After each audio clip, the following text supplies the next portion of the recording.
Thrand here, and I'm here holding my Aspis and my Dory or Doru. And this is a reply, not only a Gambeson test that was requested by a lot of viewers. A lot of viewers really liked our King Leonidas sword from the movie 300, which is a fantasy blade. It was not used by the Spartans.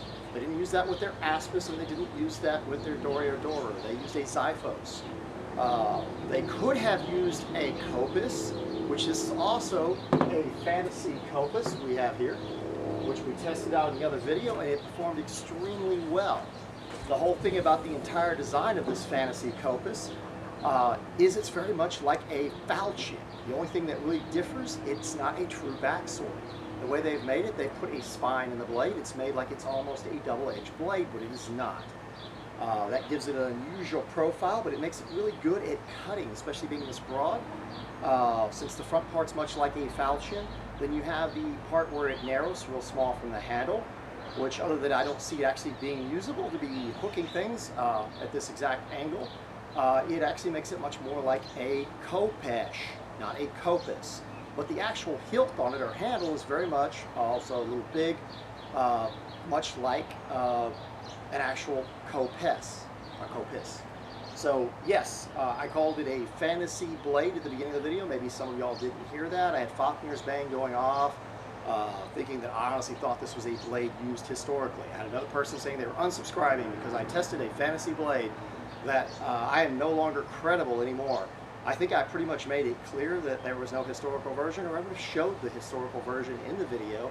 And this is from Medieval Shop. This is a blade sent to me by Medieval Shop. They send me blades. They do not charge me for these blades. A lot of these blades are very expensive. They're made in EM45 steel and well made to actually function. This is a functional fantasy blade, but it copies history close enough that it actually performs like many historical blades of its type. Just because it's done in a fantasy manner, or might have some characteristics that are just to make it look cool, as they did, like Frank Miller did in the comics and in the movie, doesn't keep it from killing you or chopping through flesh just like an old falchion would. Most falchions didn't have big broad backs to them, like some people are thinking, and so heavy it could be used against armor. They were actually used probably against unarmored people wearing Gambesons as well. So today we're going to test it on Gambeson because a lot of people want to see that. I also am going to come back later if everybody says this is all right. I'm going to have to get an okay on it, of course. But we have blades from the movie Deadpool in theory. These are cheap Chinese knockoffs. They're horrible. I've never tested anything like this before. It's made of stainless steel.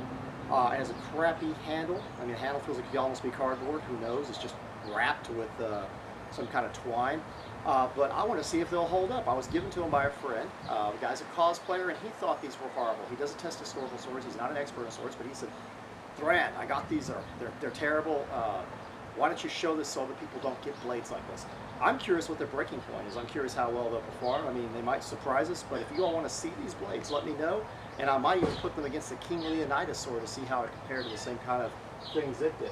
But the Leonidas sword, from the movie 300, fantasy blade, everybody, overreacting, chopped through a 4-inch piece of rolled wet newspaper, tightly rolled, wet, just like tatami.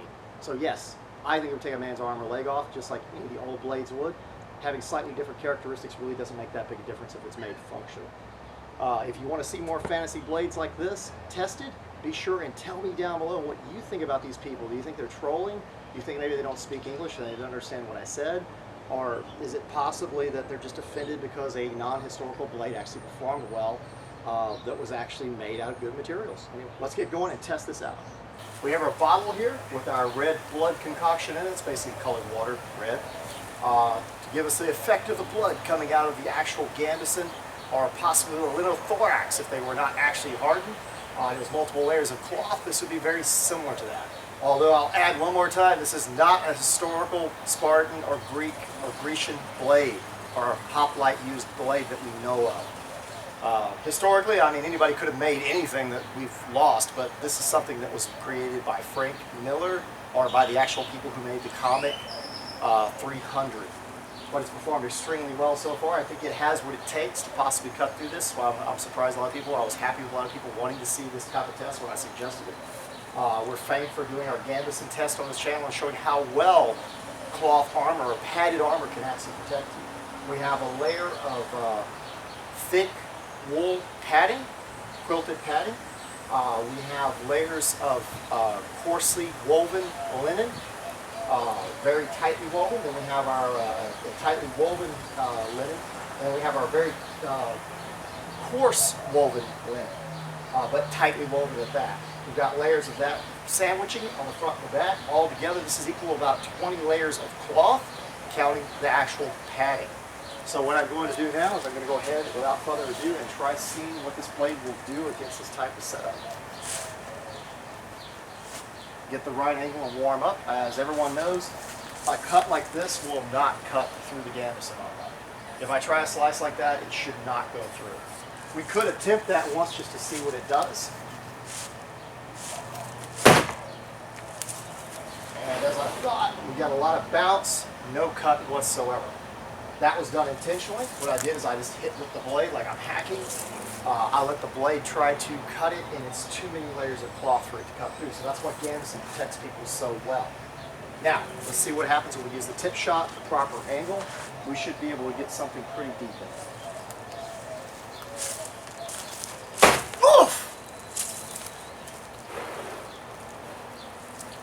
And it looks like we got a cut clean through. You can see how thick this is. This is probably almost, so it's not totally quilted, it's about 3/4 of an inch thick, all this material. That's a lot of material. And we just went clean through like it was nothing. I'm extremely impressed. Very impressive. And yes, I knew that the sword had the right characteristics to do such a cut. Go ahead and try one thrust in it, I would say, and see what that does.